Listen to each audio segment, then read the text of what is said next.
Hi, I'm Sandra. Join me on ST Smart Parenting, a series where we bring together experts to answer your burning questions on education and parenting.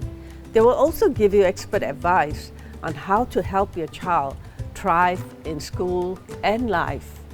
For more of such content, go check out our new website.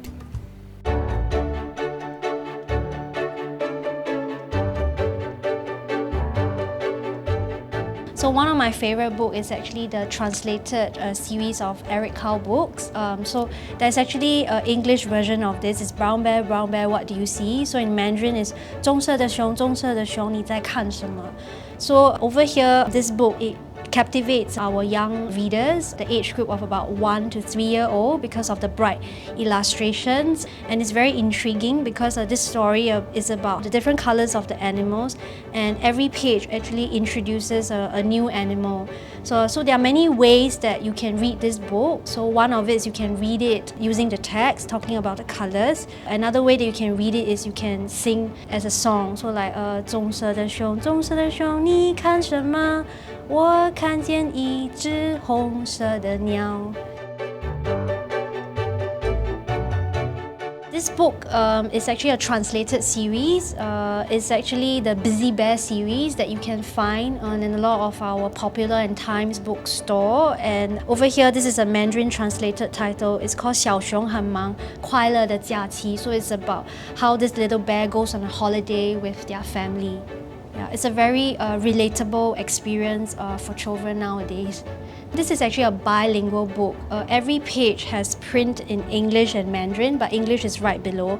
So sometimes, again, for parents who are not confident in this language, it helps for you to just pick out the words that you know in Mandarin and just keep it short and concise. Because of the bright illustration, it allows the child's attention to focus on the illustration.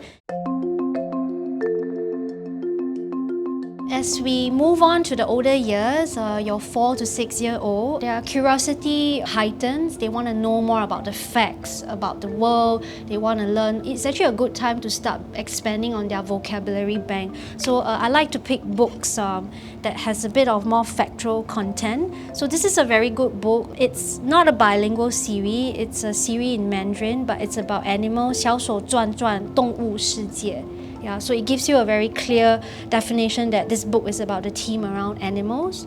So as you flip through the book, what's interesting about this book? Again, bright illustration that allows you and your child to have a conversation about what's happening.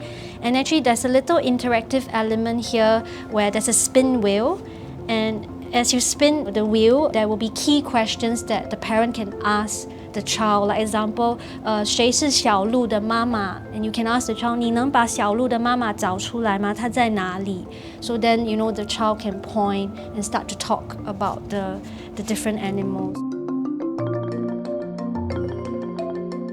So as we move into the lower primary years, in terms of bilingual texts, I really like this book. It's actually written by our community in Eaton House. It's actually about the language of kindness. We wrote this book during the COVID circuit breaker time of how people express the language of kindness to help one another in difficult times. So this book title actually has English and Mandarin texts in it, because as the children transit to the older years, they would want to be able to make the language relatable to everyday context. They really want to use the language already. We talk about children learning the language, connecting and applying. So some of the really good books that I would recommend parents is those that are written by our local authors. That's very relatable to the cultural context in Singapore. So like example, this is about Winter Solstice Festival, and after you read this book about the origins of why we celebrate this festival in our Chinese culture, and also what does a family do in preparation for this celebration, there's actually a very good extension activity that helps parents to turn this into a cookery experience to share with their child.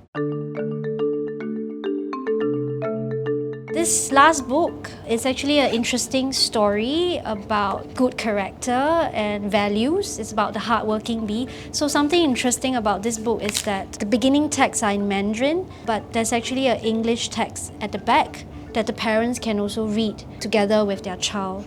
So this is suitable for the upper primary years because it's very much like a creative story that usually towards the upper primary years, the children will be required to do some form of composition and creative writing. So it helps to give them, the context and the sequence of how they can write a story, from imagination about, a hardworking bee.